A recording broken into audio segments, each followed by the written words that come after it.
I'll do a little bit of a kind of intro to the agency. So, agency is called All Good, and yeah, this is me on a probably more of a good day when we're all catfish when we get the photo shoot done. So yeah, I set the agency up, and we're based up in Leeds in the UK, and yeah, we turned 21 years old next week, so that's been kind of a I get the key to the door, don't know what that means, but 21 years old next week. And I thought I'd just throw this in. That's my first week. So this is a corner of my bedroom with the original iMac, as you can see, and a stack of CDs with all my computer programs on and all that kind of stuff. So that's how long ago that was. And yeah, 21 years later, here we are doing a workshop about one of our favorite ever brands. So a little bit, we're kind of the brand and ideas agency. I mean, we started out as a bit more full service, I would say, but very quickly within a year, I would say branding just became our favorite thing to do, and it's something we started getting known for. So we decided to just reposition around that really and focus on branding and all the ideas that come with that. And we've kind of got known for names over the years as well. It's one of our favorite things to do. This project includes a name, and I'm going to show you some of the things that we came up with for that. But yeah, is a little kind of bento box of some of the work we've done over the past few years. We do primarily work in the food and drink kind of sector, but obviously work outside of it as well. This Climate Tribe was an app for like a sustainability app. Life Lab, they work with supplements manufacturing, but as you can see, lots of other food and drink brands there. Bantam was launched over in Canada. Bright Barley was launched here, but then ended up going and launching in China. So we're now working on the Chinese packaging and a different name for that. So yes, some of the stuff we do. So I asked Chris, I said, what makes you've run all these workshops, what makes it a kind of good one for you? And he said, it's when you get a real look behind the scenes, people who share the deep parts of the process, and a real kind of peek behind the curtain, because um, the glossy kind of thing you see at the end, really, the end product is the launch of the brand, but then the end product for the agency is when it ends up on the portfolio, right? So that's always looks amazing. A lot of craft goes into that. But today we're going to show you behind the scenes of how we got to that, with some kind of scamps and sketches and scribbles and really messy stuff, I think. Messy branding gets messy in the middle of the process when the ideas are flying around and the copies everywhere. You've got research on the wall. You've got your Figma or your Miro boards, your Illustrator boards are full of references. It gets really messy. So yeah, we're going to show you a bit of that kind of branding ideas and messiness today, and have a little peek behind the curtain at this. So yeah, this is Otia, one of our favorite ever projects, which was launched last year, but it's been 4 years in the making. So again, that's a long kind of process. I think that the original process took about 6 months, I would say, because we did the name and we did the brand. So obviously, you do your maths. That was a lockdown project, so I think the pandemic affected timescales, but also with food, there's a lot of food tech that goes into it, formulations and user testing. So it took a good 3 years to get to market. So it kind of shows you what happens with branding agencies. Sometimes you sat on some really good work that you can't show anyone. So we did this years ago, and we absolutely loved it, and we just got a chance to shout about it last year. So this is where it all started. They were called the Ancient Grain Company. They approached us through someone who'd seen some of our work and worked with us before, a food kind of development specialist. And they had this existing brand called Irish Town, and what they made was oat flakes. These are 100% Irish oats, and they were selling across Ireland and exporting to a few different countries as well. And what they obviously identified was oat milk was a growing kind of market over the 10 years that they'd been selling the oat flakes.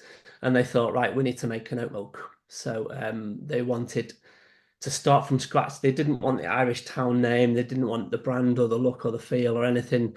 So they approached us because they'd seen our work and they liked it. So we had an amazing team as well. They've been an absolute dream client to work with. They're based over in Dublin, and yeah, we had to do it all remote because it was a lockdown project. So, but yeah, fantastic. Neil and Eddie and all the team have been amazing to work with. So obviously the brief was huge, but just kind of boil it down to this really. It was a quite a disruptive, there's that word, a disruptive and market challenging oat milk brand, um, and make it stand out in a saturated market, which is dominated by one big Goliath. So, the elephant in the room was Oatly. It's such a huge brand and such a great brand as well, and something that ended up featuring on many of our mood boards over the years. So we were then in a kind of David and Goliath kind of battle to create something that can stand up to Oatly's might. So yeah, disruptive. That word was used a lot around 2020, still used today probably. And they really wanted to kind of challenge the market, but as you can see, this, I mean, there was way more than this as well, but this was just a slide of some of the oat drinks that we found. Absolutely hundreds, probably thousands of them. If you kept going, you could probably double the size of this easily. But all kind of different styles and all different kind of, languages as well. Some mad, some kind of boring, some average. So, and then we found this kind of research, which is the plant-based milk map, and you can see all the different kind of plant-based milks it had. So, loads of almond ones at the top. The second biggest one, oat. And then even one of our brands made it into the barley one, bright barley. So we were up against a very, very, very busy marketplace with a lot of people. So we always start with a workshop. It's where we kind of get everyone in a room, a good half a day or a day session. And we had to do it over Zoom because it was 2020. Then not always as good, but typically we get everyone together and it's interactive. People are kind of answering questions. It goes really deep into the brief. We're opening up, we're challenging it. What do you want to be known for? What's the positioning? What are people going to remember? What do you want them to be saying? Just exploring the entire kind of brief, really, and it gets dead messy. It's part of this whole kind of, ideas are flying around, words are flying around. Everyone's got ideas. It's going off on tangents, and as someone who facilitates that, you've really got to keep everyone on a track, but also allowing people to open up and speak freely. So I've been running these now for, like I said, 20 years. I love it.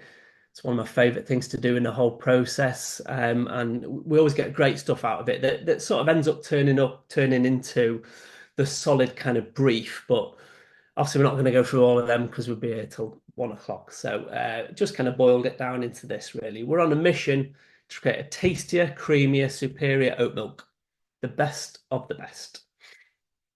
And we do this by using the purest Irish oats, the best R&D, a bespoke recipe, and an oat-only production process. They told us that was really important because it means they're not contaminated at all. And they did all tests on this. They've spent an inordinate amount of time with the food tech testing all this stuff. Simply put, we're obsessed with creating the best oat milk from seed to sip.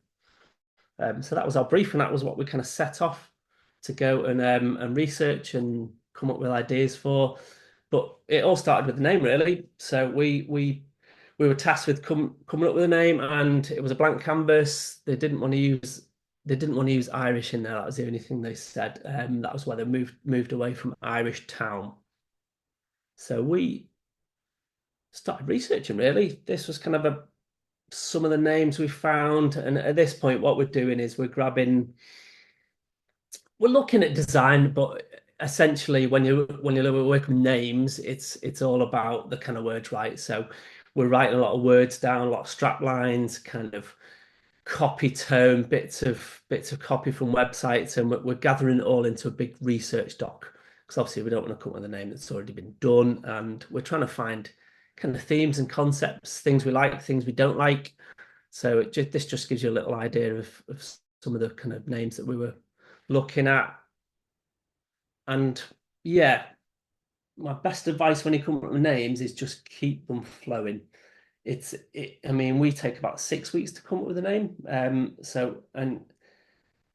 you have to kind of leave it. You have to come up with ideas, and then you have to go away for a few days, and then you have to come back because those ideas just pop in whenever you're kind of out and about. You just might see something that'll spark off an idea. So keep the ideas flowing right up to the 11th hour of when you've got to present. Sometimes we've come up with a name idea on the last day when we're 9 o'clock in the morning, we'll have an idea and we're presenting it like at 11, and we have to quickly scrabble around and try and see if it's available and do the due diligence. But you can already see kind of these are some of the boards we kind of scribbled out.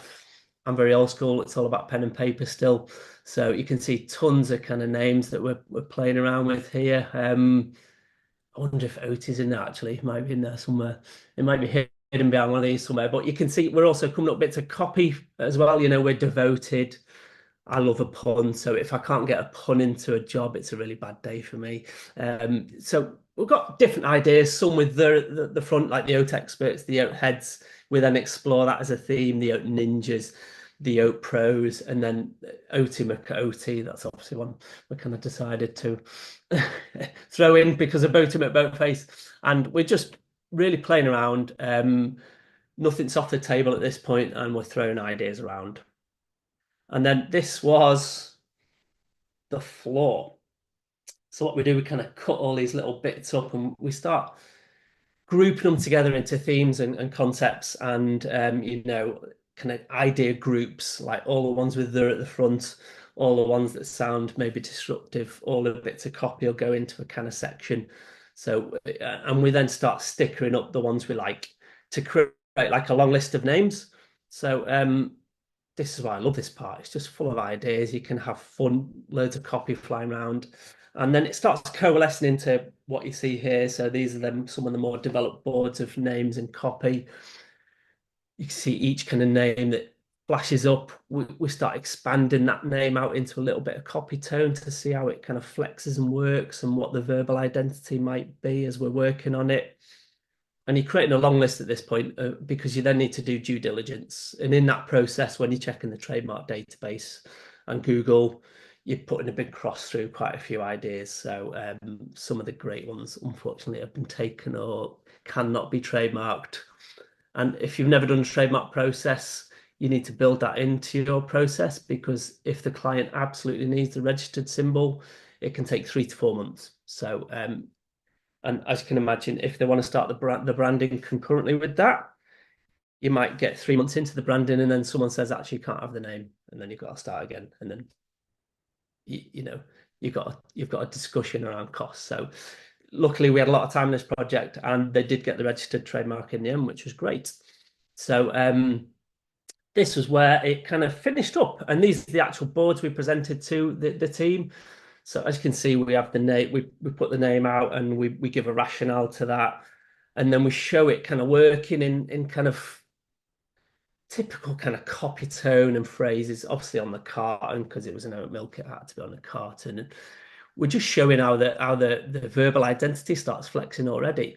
And I always want to do at this point, I don't want to design anything, but you have to design something, right? So we have to pick a typeface and we have to kind of start designing, but I don't want to be looking at design. That's where we try and make it as sort of almost black and white as possible. We always choose avant-garde. Um, we have had times where people have preferred this to the logo we've done, and they've said, "I preferred the name," and I'm like, "No, no, that wasn't a logo," and they're like, "Oh, but it looks great." So yeah, it's tripped us up once before. So this was oatier, as you can see, newer, better, nicer, tastier, nuttier, oatier. Totally devoted to the oat. We've got the puns in there already. Creamier, tastier, smoother. This did end up going all the way through right to the product. So yeah, it was the favorite name, and the copy tone we came up right at the start led through the whole thing. Devotee, that was one of my favorites. So they were the other ones we presented to the team, the ones that didn't make the cut. So we had this oats, like like a onomatopoeic kind of vibe, like you found his amazing oat drink or that oat life. We had a whole copy turn around that. The oatiest oat company felt like quite a quirky one. In some ways, we kind of rolled that into oaty and we sort of that became a little bit of a brand essence. Utterly oats, again, just people are bonkers about oats, and then oatal was a bit more of a portmanteau of oat and kind of total kind of joined together. But O2 was the winner and everyone loved it. And it was all about, we chose that because they told us we truly believe our oats are better. They're kind of they make a creamier, frothier drink. It's a much more oaty tasting milk. So what better than oatier? It is literally oatier than the rest. So it the name actually flowed perfectly into the copy, and yeah, the rest was history.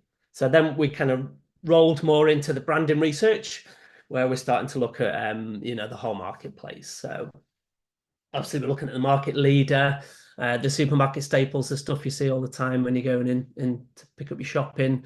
But then the challenges maybe are not in the supermarkets, but in the smaller shops, the startups who are just getting going, who maybe have to be a bit more weird. The staid ones who've been around forever, and then the wacky ones who are trying to do something completely different. Like I say, we'd seen Oatly for years and always loved that brand. Minor Figures was another one which we already loved. Again, that was a wacky one, and we read the story about that, how that came about, that the founder just sketched the weird illustration at the front and said, "I want this on." Because I'd always wondered how you got that through. Who would buy into that? And it's because the founder did it. So this was kind of our board of research. Obviously, not going to go through all of that, loads of stuff there.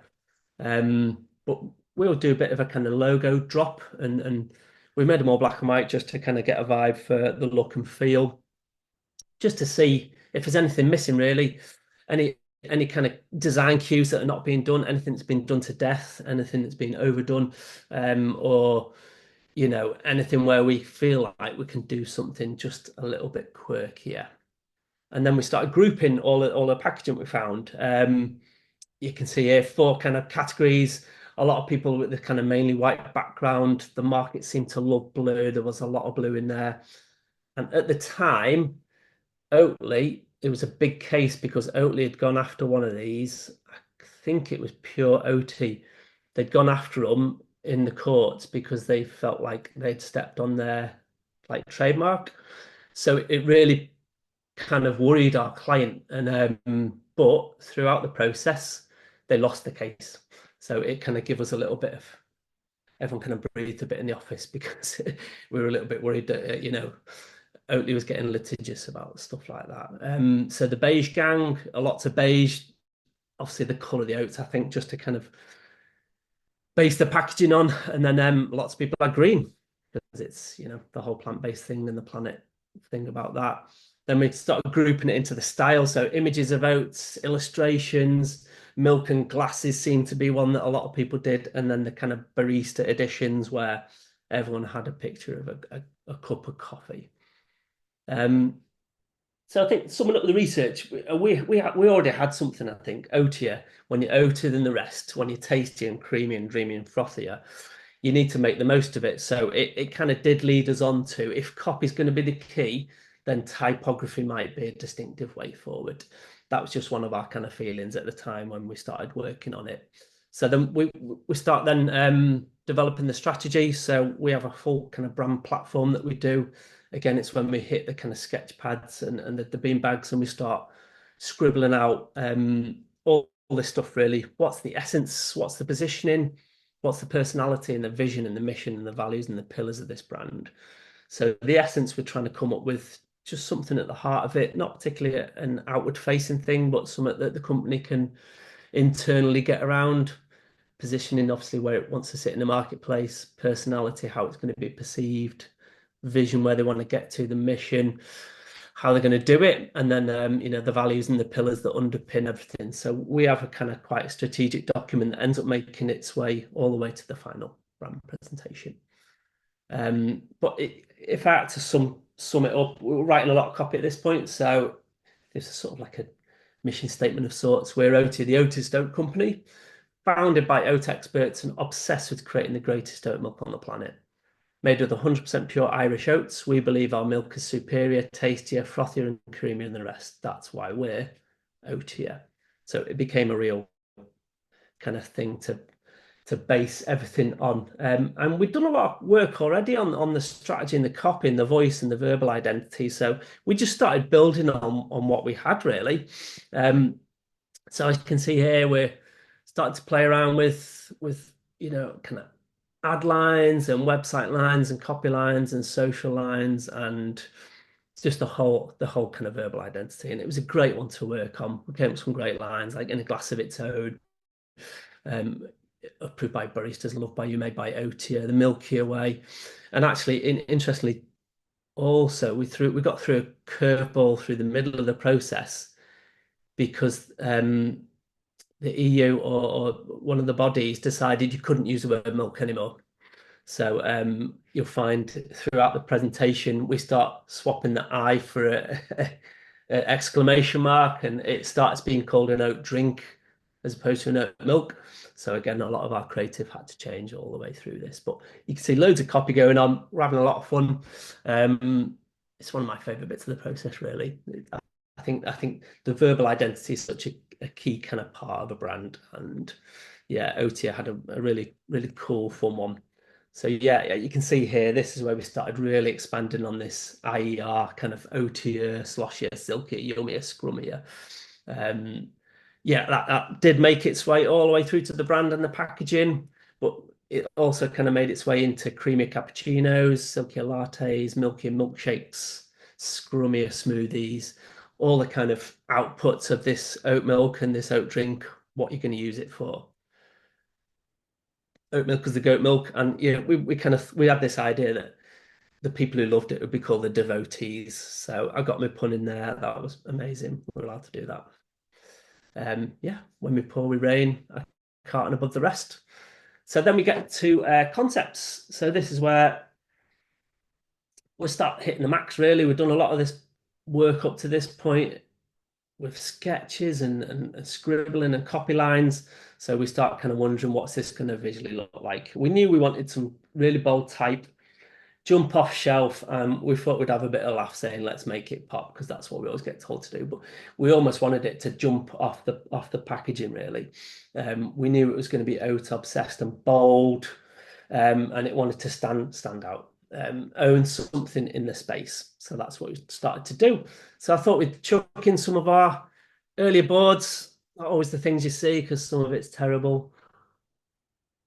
It's about four boards worth of stuff there. So we're playing around with type, we're playing around with what's the right font. Is it minimal? Is it pure? Is it gradients? We started just chucking it onto the oat milk packaging straight away just to see what it looked like because it was such a an important part of the brand. Sometimes we leave the packaging till after, but this one it had to work on the front of that brand.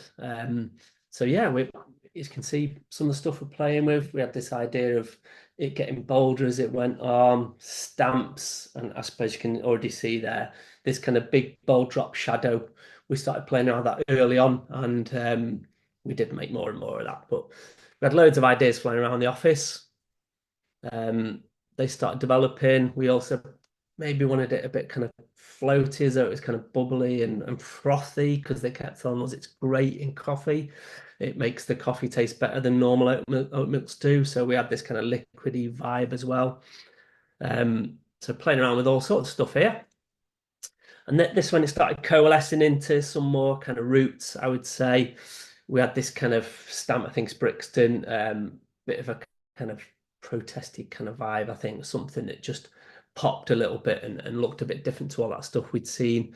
So you can see we're playing around with it on the different four sides of the carton. We thought the O was kind of cool of Otia, so could we make some of that? Because it also felt like bubbles as well, and this is meant to be much frothier than the rest. So yeah, that's some of the boards we're playing around with. And we had this kind of living brand O. It's an O in all different kind of typefaces and vibes. As you can see, inspired by the Seven Brothers beer there. So it kind of made its way into three routes, I would say. Number one, make it pop. Yeah, because that's what we always have to do, right? The protest and oh, that's tasty. So route one, these are all internal at this point. So as you can probably see, this is the one that eventually made its way to the final kind of stage, but a totally different font at this point, but the big bold drop shadow. And just kind of did something for us. We liked this big, bold, sideways on stamp on the front of that carton. We thought it really made use of that vertical space and it really popped. and I don't think anyone else had done it. That was why we kind of thought this looks really cool, and we quite liked how O2 maybe can jump out from the rest of the words, and we picked this kind of bright color palette, and funky people tweak the colors of the t-shirts and all that kind of stuff, giving a real vibe of what the photo shoot might look like. Um, then route two, but we still weren't convinced on a typeface at this point. Route two. So again, never seen the light of day. This was the protest.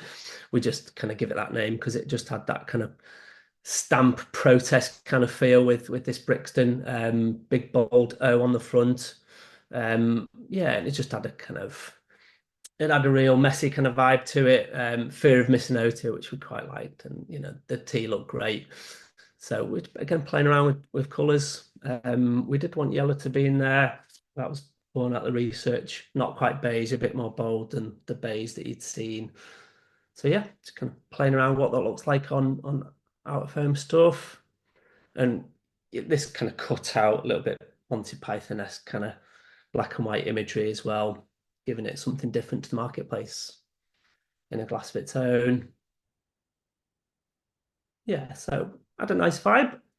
Um, and then route three, we stuck with Brixton again, but it didn't have this kind of jumbled up protesty vibe. And the heart of this one was this kind of living brand O. We just thought this big O on the front could become distinctive and ownable, and you could have tons of them. Like you can see, there's eight of them at the bottom there. We think if we'd have gone down this route, this stamp font, we may have got a brush and started drawing our own and tried to make something a bit more ownable, I think. But again, we want a different color palette for this one, so much more kind of muted and pastely, but still really nice. And you can see the copies kind of the same across them all because we felt like we'd nailed that. There's no point in changing that. So there were some of the early iterations of Route 3. So refinement. We knew we liked this one. Something, in some ways, I think the other two routes maybe were more developed at that point, but there's something about this one we really liked, but we knew the font wasn't right. So we started playing around with what that might be. So as you can see, the eagle-eyed among you will see the Gilroy at the top is what made the final cut, but we tried a few others. We knew it needs to be bold, but weren't sure if it needs to be rounded or kind of angular. But it was this big bold drop shadow that really was the key to the brand. So we started kind of playing around with the depth of that, and then we thought, oh, maybe this can look like it's jumped out from the other type, which kind of led us into the rest of the type having this thing. And I think this next one was where the penny kind of dropped. And we did this 6 sheet idea, and the OT literally popping out from all these other fonts and all the words that describe the milk and the drink. And that then led us into creating the brand world. So with this, we only showed one route. And we've done all kind of different things over the years. Sometimes we used to show three, sometimes we showed more. But then for a good stretch of time, at the moment we're showing routes in like maybe territories, as you want to call them, or mood boards and ideas. But with Otia, at the time we were doing a single route. So as you can see, we've done the routes in house, but we always felt like, okay, we're the experts. Shouldn't we be choosing for you? And I always used to use the analogy of a doctor. You don't go to the doctor and ask for 3 pills on a table and you choose the best one. You expect them to diagnose your problem and give you the right prescription, as it were. So we chose in-house, and we showed them what you will see soon. The caveat to this is at the end of the process, they said, "Did you do any more routes?" we then went back, tarted them up and showed them, and they went, "Oh yeah, you chose the right one." So it's kind of vindicated what we've done. So then we start building the brand world. So this is what we started showing. This all made its way to the final brand presentation. We crafted the mark, and we introduced these 4 bright colors, which we set quite early on. But we did feel at this point that the drop shadow could kind of flex and move and sometimes go off the page. So yeah, it just kind of brought it all together for us. And we thought it looked great in these phrases. As you can see, the milk here with the exclamation mark, and the eagle eye among you might have seen that it says scummier smoothies. I've left that one in because we left that in the brand presentation. No one from our side to the client side ever saw that that just said scummier smoothies. So I thought I'd just leave it in and show you that branding is sometimes a little bit messy. So yeah, we used Gilroy. We didn't really tweak it at all. We just added the big drop shadow. And we were using Blend at the time, which honestly made our files an absolute pain to work on because they had about 1,000 blends to get this smoothing. We then found a much simpler, editable way of doing it because we had to convert everything to paths. It was a nightmare. And this, yeah, we found this beautiful mock-up that worked really well. And I think once we started doing this kind of stuff, we were like, yeah, this is the one. This is bold, it pops, it stands out, it makes a real brand out of the name. So, and you can see it says oat drink there as well. So it didn't change much from this really. The oat drink moved a bit higher up, just obviously because of that whole thing that when it's in the shelf ready packaging, you don't see the bottom.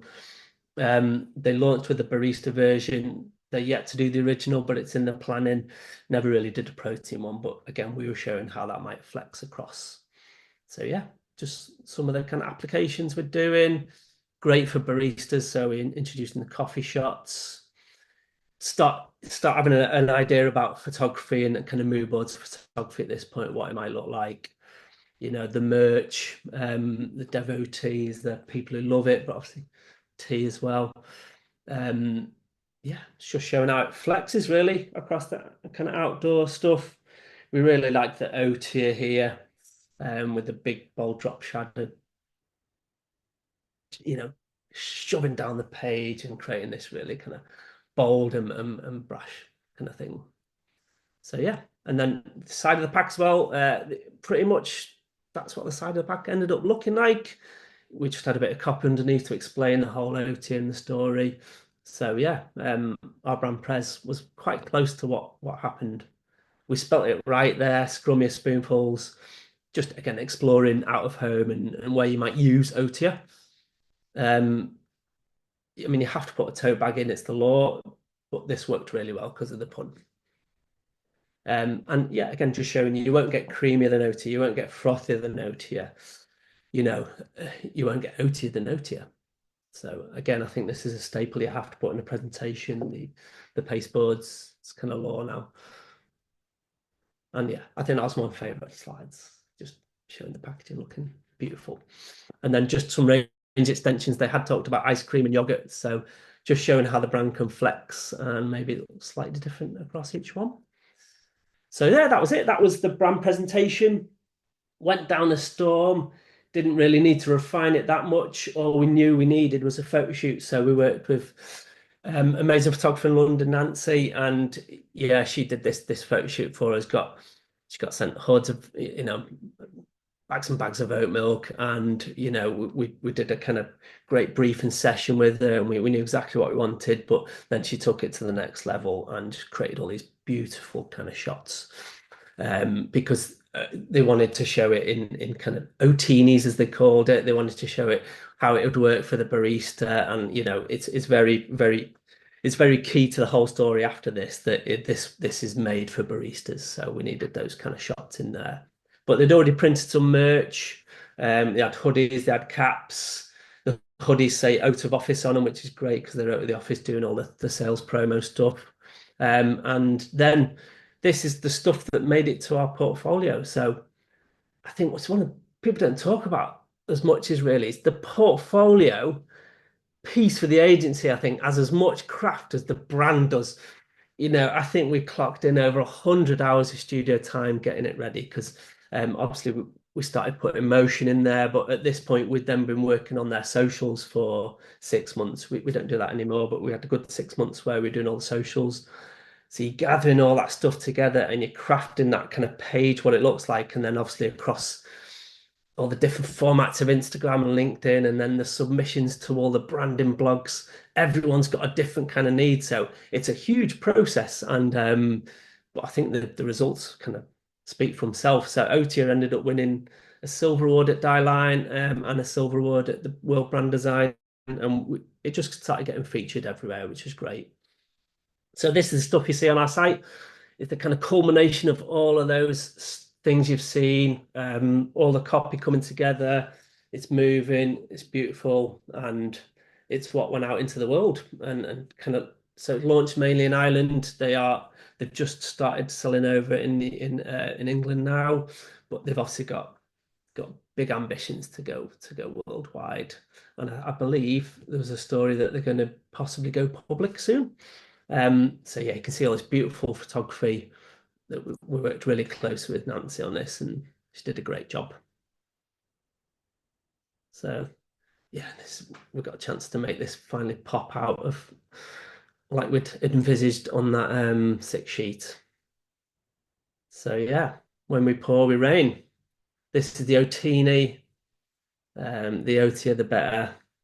And then we started just introducing. This is a food truck. It's not seen the light of day yet, but we hope it will do one day.